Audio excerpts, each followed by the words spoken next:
Cari amici, oggi parleremo della riforma del diritto di famiglia, di cui quest'anno celebreremo i 50 anni.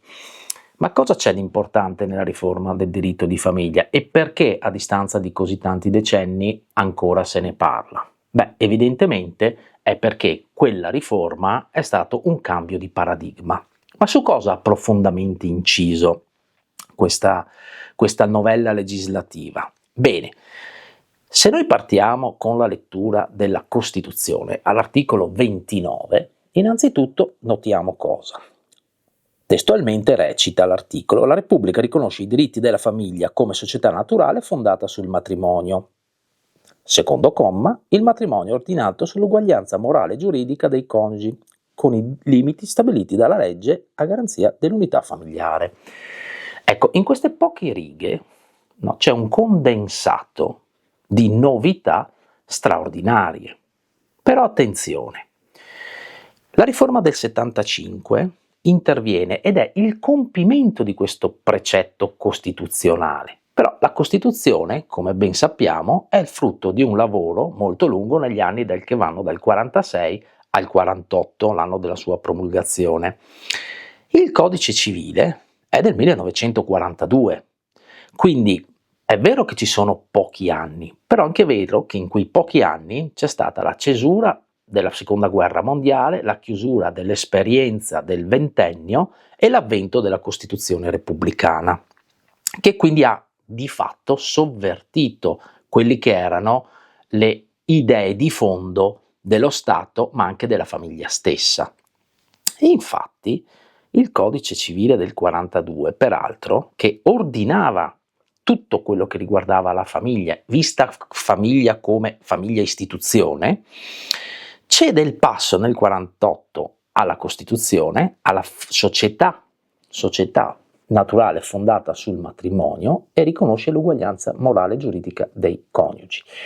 Ovviamente questo è avvenuto in un lasso di tempo lunghissimo, perché la Carta Costituzionale ovviamente era in anticipo rispetto alla società che si è adeguata al precetto costituzionale di fatto negli anni 60, dagli anni 60 in poi. Infatti da lì poi avremo le novelle legislative che porteranno alla riforma del diritto di famiglia del 75, di cui dicevo prima, tenendo presente che si passa nel 67 con la riforma dell'adozione e nel 1970 alla legge sul divorzio, che peraltro poi fu oggetto di un bel secondo, chiamiamolo secondo referendum nella storia della Repubblica Italiana. Il primo era appunto la scelta tra monarchia e repubblica, il secondo fu con un'affluenza nel 1974 per chiedere addirittura l'abrogazione della legge sul divorzio, quindi per dire quanto erano caldi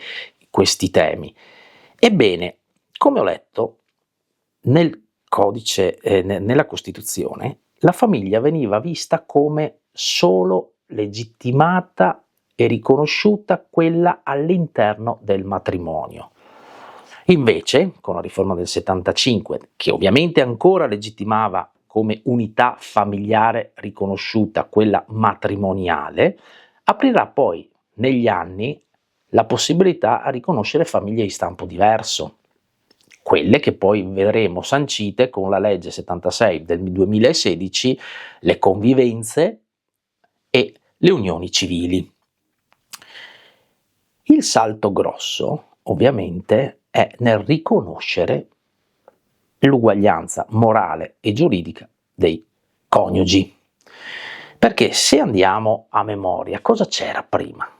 Prima parlo di una manciata d'anni, nel 1942, in cui agli articoli 144 e 145 dell'allora codice civile il marito era titolare sia della patria potestas nei confronti dei figli, sia che della patria, cioè di una potestà nei confronti della moglie. Infatti il marito, a questi articoli, veniva definito come il capo della famiglia, in cui la moglie si doveva adeguare a dove il marito avrebbe scelto di anche allocare la residenza.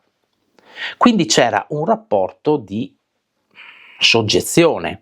Se facciamo riferimento al matrimonio come un contratto, come alcuni studiosi eminenti fanno, se andiamo a vedere la causa del contratto, di che cosa stiamo parlando? Che il matrimonio codicistico del 42 veniva visto come sostanzialmente un sinallagma, ossia uno scambio tra cosa? Tra la protezione e il mantenimento che forniva il marito alla moglie, indipendentemente dal fatto che poi magari la moglie potesse anche vivere con sostanze della propria famiglia, perché magari poteva anche essere benestante, lo doveva fare a prescindere, in cambio di cosa? Di soggezione e dedizione. Questo schema nel 75, perché la società italiana è cambiata nei quasi 30 anni dalla promulgazione della Costituzione, ovviamente riconosce pari dignità e diritti e doveri, e ovviamente questo poi non verrà riconosciuto immediatamente nel 75, ma sarà, come ben sanno molte donne, un cammino molto lungo in questi 50 anni. Tenete presente che anche un altro elemento che era presente nel codice del 42, ad esempio all'articolo 177, era la dote. La dote che con la riforma del diritto di famiglia scompare. La dote era sostanzialmente un conguaglio in denaro, come si diceva, ad substinenda matrimoni, per sopportare i pesi del matrimonio, no? Quindi la moglie doveva anche portare dei beni, magari anche in denaro, se non erano presenti dal punto di vista fisico. Quindi capite che la concezione era molto, molto stretta. Poi, dal punto di vista sempre nei confronti, oltre che della moglie, quindi nel matrimonio, c'era il rapporto con i figli. E il rapporto dei figli, ovviamente, la patria potestà, come si diceva allora, era a carico del padre, che la esercitava in maniera sostanzialmente unilaterale. Lui, per poter cedere alla moglie, o doveva essere morto o doveva essere in condizioni di magari infermità, e allora si poteva delegare la moglie, ma era un subentro, mentre adesso c'è una perfetta divisione da questo punto di vista. Tenete presente che c'era anche un vulnus dal punto di vista strettamente parentale, cioè il codice del 42 ovviamente faceva una distinzione tra figli legittimi e figli illegittimi, ossia quelli nati all'interno del matrimonio e quelli nati fuori, con delle odiose differenze. Queste differenze vengono sostanzialmente eliminate in buona parte dalla riforma del 75, anche se poi il definitivo superamento di tale distinzione avverrà con le novelle molto più recenti del 2012-2013, in cui i figli sono figli, punto. Non si farà neanche più la distinzione tra figli naturali o meno. Quindi, ecco, quindi anche dal punto di vista terminologico c'è una grande differenza. Però la cosa strana, come dicevo, un vulnus c'era nel momento in cui c'erano i figli concepiti al di fuori del matrimonio rispetto ai figli concepiti durante il matrimonio. Questi non erano riconosciuti parenti, fratelli. Può sembrare stranissimo, eppure era così. C'è voluto molto tempo, interventi della Corte Costituzionale e poi le novelle legislative, per colmare questa differenza. Ad oggi la differenza tra figli nati all'interno del matrimonio e all'esterno del matrimonio non c'è più, sia dal punto di vista terminologico sia dal punto di vista sostanziale. Un'ulteriore differenza apportata dalla riforma del diritto di famiglia è il regime patrimoniale della famiglia stessa. Fino al 1975 il regime ordinario era quello della separazione dei beni. Col 75 si è deciso, per evidentemente rafforzare in un'ottica di uguaglianza, la comunione dei beni.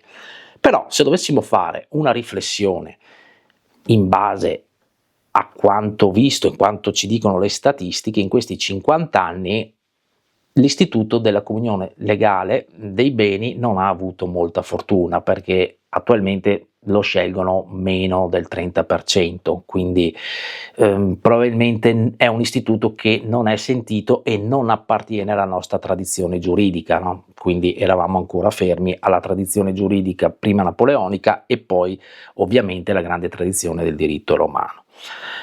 Un'ultima annotazione, anche se non è all'interno della legge propriamente detta di riforma del diritto di famiglia, cioè la 151 del 75, ma sempre nel medesimo anno, con un anticipo di un paio di mesi, quindi la legge 39, sempre ovviamente del 75, è quella che ha abbassato l'età in cui si diventa maggiorenni da 21 anni a 18, quindi in un ampio respiro di riforma si era abbassata anche l'età in cui le persone potevano definirsi maggiorenni. Ecco, quindi questi pochi minuti, queste indicazioni sono un po' gli architravi su cui si è fondato il diritto di famiglia degli ultimi 50 anni, perché poi da lì le grandi modificazioni le avremo negli anni 80, la soppressione del diritto d'onore, la legge del 96 che considera il reato